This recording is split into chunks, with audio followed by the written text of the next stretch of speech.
നമസ്കാരം, ഞാൻ ദിനേശ് സുബർണിക. ഇന്ന് നിങ്ങളോട് പറയുന്ന കഥ ഇടുക്കി ജില്ലയിൽ നിന്നുള്ളതാണ് കേട്ടോ. കഥാപാത്രത്തിൻ്റെ പേര് തൽക്കാലം ഞാൻ പറയുന്നില്ല. അവരെനിക്ക് ഫോട്ടോസും വീഡിയോസും ഒക്കെ അയച്ചു തന്നിട്ടുണ്ട്. ഏകദേശം 36ഓളം അടീനിയം അവർക്ക് പൂർണ്ണമായും നഷ്ടപ്പെട്ടു. അപ്പോൾ ഇവരുടെ വീടിൻ്റെ ഈ കഥ നടക്കുന്ന സ്ഥലത്ത് ഇവർ അടീനിയം വെച്ചതിൻ്റെ അടുത്തൊക്കെ ധാരാളം മരങ്ങളുണ്ട്, വാഴകളുണ്ട്, മറ്റു ചെടികളൊക്കെ ഉണ്ട്. നമ്മളെ കഥാപാത്രം അടീനിയത്തിന് ചാണകപ്പൊടി, കമ്പോസ്റ്റ് പോലുള്ള എല്ലാ സാധനങ്ങളും നന്നായിട്ട് കൊടുക്കാറുണ്ട്. ഇങ്ങനെ വളർത്തിക്കൊണ്ടുവരുന്ന അടീനിയമായിരുന്നു.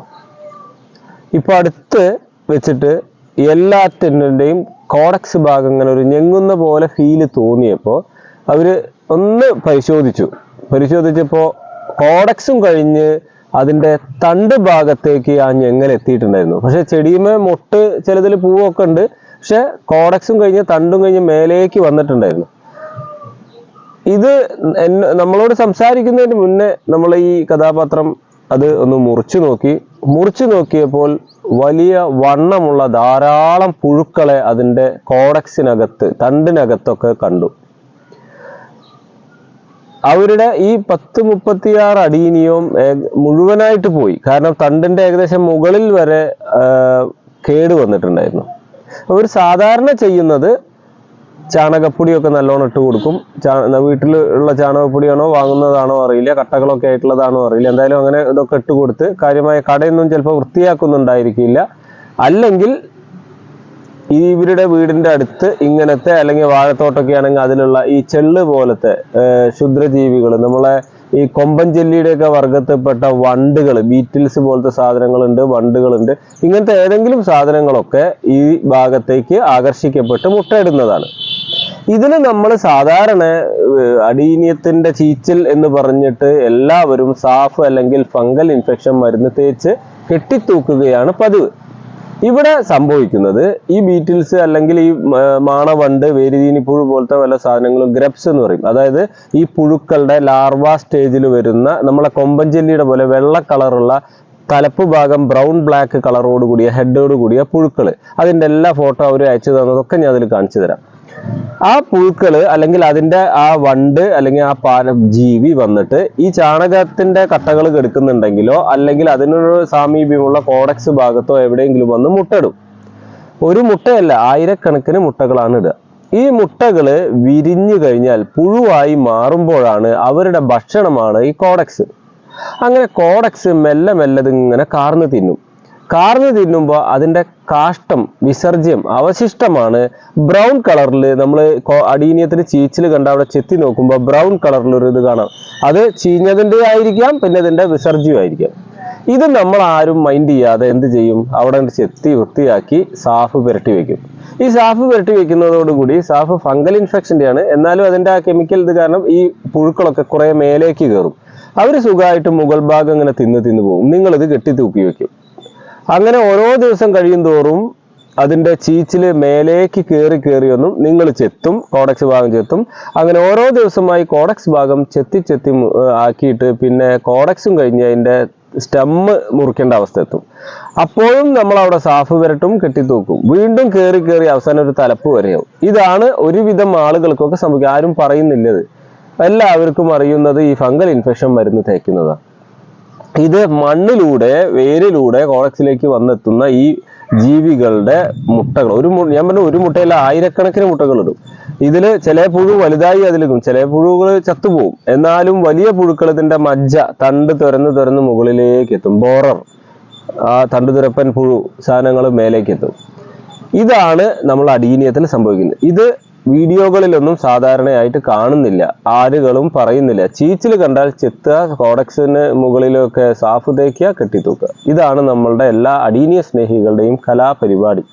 അപ്പൊ നിങ്ങളിത് മനസ്സിലാക്കിക്കൊണ്ട്, ഇങ്ങനെ ഒരു പുഴു അതിൽ കയറുന്നത് കൊണ്ടാണ് ആ ബ്രൗൺ കളറിൽ വരുന്നത്, അത് ചീച്ചിലിനേക്കാൾ കൂടുതൽ ഇതിൻ്റെ പുഴുവിൻ്റെ വിസർജ്യമാണെന്ന് മനസ്സിലാക്കിക്കൊണ്ട് അത് ചെത്തിയെടുത്ത് അതിൽ ചേർക്കേണ്ടത് വേരുതീനിപ്പുഴുവിനോ അല്ലെങ്കിൽ മണ്ണിലുള്ള നിമാവരകളും വേരുതീനിപ്പുഴുകളെ നശിപ്പിക്കാനുള്ള മറ്റേതെങ്കിലും കെമിക്കലോ ആണ് ഉപയോഗിക്കേണ്ടത്. അപ്പോൾ കെമിക്കലിൻ്റെ പേരും ഞാനിതൊന്നും ഇതിൽ പറയുന്നില്ല. നിങ്ങൾക്ക് അങ്ങനെ ഇതിൽ സാധാരണയായിട്ട് ഇത് വരാതിരിക്കാൻ പ്രിക്കോഷൻ എന്ന രീതിയിൽ ചെയ്യേണ്ടത്, നിങ്ങൾ എടുക്കുന്ന മണ്ണ് സോളറൈസ് ചെയ്യുക, സൂര്യപ്രകാശത്തിലിട്ട് ടെറസിലിട്ട് നന്നായി ഉണക്കിയെടുക്കുക, ചുട്ടുപഴുത്ത. അല്ലെങ്കിൽ ഞാൻ എല്ലാ ആളുകളും പറഞ്ഞു 2-3 അടീനിയം വയ്ക്കുന്ന ആളുകൾ അടുപ്പിലൊരു ചട്ടി വെച്ചിട്ട് അതിൽ മണ്ണെടുത്തിട്ട് ചൂടാക്കിയിട്ട് ആ മണ്ണ് ഉപയോഗിച്ചാൽ മതി. ഒരിക്കലും ചാണകപ്പൊടിയുടെ കട്ടകൾ ചേർന്നത് ഉപയോഗിക്കരുത്. അതിന് പകരം പൗഡറായിട്ടുള്ളതോ കമ്പോസ്റ്റോ ഉപയോഗിക്കുക. ഇതാണ് പ്രധാനപ്പെട്ട ഒരു കാര്യം. പിന്നെ ഓപ്പണായിട്ട് നമ്മൾ വേർ റൂട്ടായിട്ട് വാങ്ങുന്ന ചെടികളുണ്ടെങ്കിൽ അത് വൃത്തിയാക്കി ഒന്ന് വെച്ച് അതിൽ കറുത്ത കുത്തുകളുണ്ടെങ്കിൽ ഈർക്കലോ മറ്റോ ഉപയോഗിച്ചൊന്ന് തുറന്നു നോക്കിയാൽ പുഴു വല്ലതും ഉണ്ടെങ്കിൽ ആക്കി, അല്ലെങ്കിൽ അത് കുറച്ച് ദിവസം ഉണക്ക് തട്ടിച്ചോ മറ്റേതെങ്കിലും ഏറ്റവും കുറഞ്ഞ ഡോസ് കുറഞ്ഞ ഏതെങ്കിലും കെമിക്കൽ കലക്കിയിട്ട് ഈ ചെടികൾക്കോ കടിക്കുന്ന വല്ലതും ഉണ്ടെങ്കിൽ അത് കലക്കിയിട്ട് അതിലേക്ക് ഇറക്കി വെച്ചിട്ട് ഒരു മണിക്കൂറെങ്കിലും കോഡക്സ് അതിലേക്ക് മുക്കി വെച്ചതിന് ശേഷം എടുത്തിട്ട് നടുക. അല്ലെങ്കിൽ ഇതിൽ മണ്ണിൽ ചേർക്കുന്ന പൗഡറായിട്ടുള്ള ഏതെങ്കിലും നിമാവിരകളൊക്കെ അല്ലെങ്കിൽ ഇതിന് വേരുതീനി പുഴുവിനെയൊക്കെ നശിപ്പിക്കാൻ കഴിയുന്ന ഏതായാലും ഓർഗാനിക്കോ കെമിക്കലോ സാധനങ്ങൾ ഇത് പെസ്റ്റിസൈഡ് പോലുള്ള സാധനങ്ങളോ ജൈവ സാധനങ്ങളായാലും അത് വാങ്ങി മണ്ണിൽ നന്നായിട്ട് കൊടുക്കുക. മണ്ണ് ട്രീറ്റ് ചെയ്യുക എന്നുള്ള ഏറ്റവും വലിയ കുമ്മായൊക്കെ ഇട്ട് ട്രീറ്റ് ചെയ്ത് എടുത്തു വെച്ച മണ്ണ് ഉപയോഗിക്കുക എന്നുള്ളതാണ് പ്രധാനപ്പെട്ടത്. ഇത് മറ്റൊരു തെറ്റ്, ഇപ്പൊ ഇവര് തന്നെ ഈ നമ്മളെ ഈ ഇടുക്കി ജില്ലയിലെ ഈ കഥാപാത്രം പറഞ്ഞ ഒരു തെറ്റ്, ഒരു ചെടി അവരുടേത് കേടായപ്പോൾ കോഡക്സ് കേടായി ചീഞ്ഞു പോയപ്പോൾ ആ ചെടി എടുത്ത് ആ ചെടി അതിന് വലിച്ചു പറിച്ചെടുത്തിട്ട് ചപ്പ് കൂട്ടിയിട്ട സ്ഥലത്ത്, അതായത് അവരുടെ വീട്ടിലെ വേസ്റ്റുകൾ സാധനങ്ങളൊക്കെ ഇലകളും ഇതൊക്കെ അടിച്ചു വാരി ഇടുന്ന സ്ഥലത്തേക്ക് ഈ കേടായ ചെടികളെ എല്ലാം പറിച്ചെടുത്തിട്ട് അവിടെ കൊണ്ട് വെട്ടിയിട്ടു എന്ന് പറഞ്ഞു. ഈ വെട്ടിയിട്ടാൽ സംഭവിക്കുന്ന മറ്റൊരു കാര്യം, അവിടെ കിടന്നിട്ട് ഈ വെട്ടി കിടക്കുന്ന കഷ്ണത്തിൽ അത് കേടുവന്നു പോലെ അടീനിയാണ് അവിടെ ഇരുന്നിട്ട് ഈ മുട്ടകൾ പുഴുവായി മാറി ലാർവയായി മാറി പിന്നെ അത് എന്ത് ചെയ്യും, അടുത്ത ജീവിയായി പറന്നു നടക്കും. അപ്പൊ നിങ്ങൾ ഇങ്ങനെ കേടായ അടീനിയം നിങ്ങളെ കയ്യിലുണ്ടെങ്കിൽ അതിൻ്റെ ഉള്ളിൽ മുഴുവൻ മുട്ടകളും പുഴുക്കളും ഉണ്ടാവും എന്ന് കരുതിയിട്ട് എവിടെയെങ്കിലും കുറച്ച് തീ കത്തിച്ച് വെച്ചതിന് ശേഷം ഈ അടീനിയം വെട്ടി കഷ്ണങ്ങളാക്കിയിട്ട് വല്ല ചെറിയ അട്ടപ്പെട്ടി പോലത്തെ സാധനങ്ങളിലോ പേപ്പറിലോ ചുറ്റി ആ തീയിൽ വെച്ച് കൊടുക്കുക. അതിനെ തീയിൽ ചൂടാക്കി നശിപ്പിച്ച് കളയുക എന്നുള്ളതാണ് ചെയ്യുക. അല്ലെങ്കിൽ പിന്നെ സോപ്പ് വെള്ളത്തിലേക്ക് വെട്ടിയിട്ട് ഒരു ദിവസം അങ്ങനെ വെച്ചതിൻ്റെ ശേഷം ഈ അടീനിയത്തിൻ്റെ കഷ്ണങ്ങളും ചീഞ്ഞ ഭാഗങ്ങളും എവിടെയെങ്കിലും കുഴിച്ചിട്ട് സോപ്പ് വെള്ളത്തിൽ ഇട്ട് വെക്കണം. അതും നല്ലൊരു പരിപാടിയാണ്. നശിച്ച പ്ലാന്റുകളെല്ലാം ഒരു പഴയ ബക്കറ്റ് എടുത്തിട്ട് അതിൽ സോപ്പ് വെള്ളം നിറച്ചിട്ട് അതിലേക്ക് വെട്ടിയിട്ട് ഒരു ദിവസം വെച്ചതിന് ശേഷം പിന്നെ കുഴിച്ചിടുക. ഇത് ഇപ്പോൾ ഇവർ ചെയ്തത്, ഇടുക്കിയിലെ നമ്മളെ കഥാപാത്രം ചെയ്തത്, ഈ അടീനിയം ചെടികൾ കേടായ ചെടിയത്തെ മണ്ണ് തന്നെയാണ് അടുത്ത അടീനിയം വാങ്ങിയപ്പോൾ അതിലും റീപോർട്ട് ചെയ്യാൻ ഉപയോഗിച്ചത്. അപ്പോൾ എന്താ സംഭവിക്കുക വെച്ചാൽ ഈ മണ്ണ് അവിടെ ഇരുന്ന് ഉണങ്ങിയാലും അതിൻ്റെ ഉള്ളിൽ ഈ പുഴുവിൻ്റെ എല്ലാ സ്റ്റേജും ഉണ്ടായിരിക്കും. അടിയിൽ ചെറിയ ഈർപ്പത്തിൽ ഇങ്ങനെ ഇരിക്കുന്നുണ്ടാവും. അത് അടുത്ത ചെടിയുടെ മണ്ണിലേക്ക് നിങ്ങൾ റീപോർട്ട് ചെയ്യുന്ന സമയത്ത് പൂർണ്ണമായും അതിലേക്ക് എത്തുകയും ആ ചെടിയെ വീണ്ടും നശിപ്പിക്കുകയും ചെയ്യും. പിന്നെ മറ്റൊരു കാര്യം എന്നോട് അവർ ചോദിച്ചൊരു അത് ചെടിയുടെ മേലെ മരുന്നടിച്ചിട്ട് വല്ല കാര്യമുണ്ടോ? ചെടിയുടെ മേലെ എന്ത് മരുന്നടിച്ചിട്ടും പ്രത്യേകിച്ച് കാര്യമൊന്നുമില്ല. മണ്ണിൽ വരുന്നതാണ്. അപ്പോൾ നിങ്ങൾ എന്തെങ്കിലും മരുന്ന് ജൈവമായാലും രാസപരമായാലും ചെയ്യണം. മണ്ണിലേക്ക് കൊടുത്ത് മണ്ണിന്ന് വേര് വലിച്ചെടുക്കുന്ന തരത്തിലേക്ക് കൊടുക്കുക. അപ്പോൾ വേപ്പെണ്ണ നിംബിഡിസൈനൊക്കെ ചേർന്ന മരുന്നുകൾ കുറേ സാധനങ്ങൾ വേപ്പെണ്ണയുടെ പ്രൊഡക്റ്റുകളുണ്ട്. അത് ഉപയോഗിക്കുകയാണെങ്കിൽ അത് ഇടവിട്ട് നിങ്ങളിങ്ങനെ മണ്ണിൽ സ്പ്രേ ഒക്കെ കൊടുത്ത് മണ്ണ് ട്രീറ്റ് ചെയ്തുകൊണ്ടേയിരിക്കണം. അപ്പോൾ ഈ ഒരു പ്രശ്നം വരാതിരിക്കാൻ വേണ്ടിയിട്ട് നിങ്ങൾ മണ്ണ് സോളറൈസ് ചെയ്യുക, വെയിലത്തിട്ട് ഉണക്കുക, നല്ല രീതിയിൽ വളർത്തുക. ഇതിൻ്റെ ചുറ്റിലുള്ള ചപ്പുചവറുകൾ വീണ് കിടക്കുന്നുണ്ടെങ്കിൽ അതൊക്കെ വൃത്തിയാക്കി മാറ്റുക എന്നുള്ളതാണ് നമ്മുടെ അടീനിയത്തെ ഈ വേരുതീനി പുഴുവിൽ നിന്നും രക്ഷിക്കാൻ, അല്ലെങ്കിൽ ബോറർ തണ്ടുതുരപ്പം പുഴുവിൽ നിന്ന് രക്ഷിക്കാനുള്ള മാർഗം. നിങ്ങൾ ഈ തണ്ടുതുരപ്പം പുഴുവിനെ എടുത്തിട്ട് അവിടെ പുറത്തിടരുത്. ഞാൻ പറഞ്ഞു, അത് എന്തെങ്കിലും സോപ്പ് വെള്ളത്തിലോ മറ്റേലേക്കോ മാറ്റിയിട്ട് അതിനെ നശിപ്പിച്ച് കളഞ്ഞില്ലെങ്കിൽ വീണ്ടും അതിശക്തിയായിട്ട് ഈ ഭീകരർ ആക്രമിക്കും.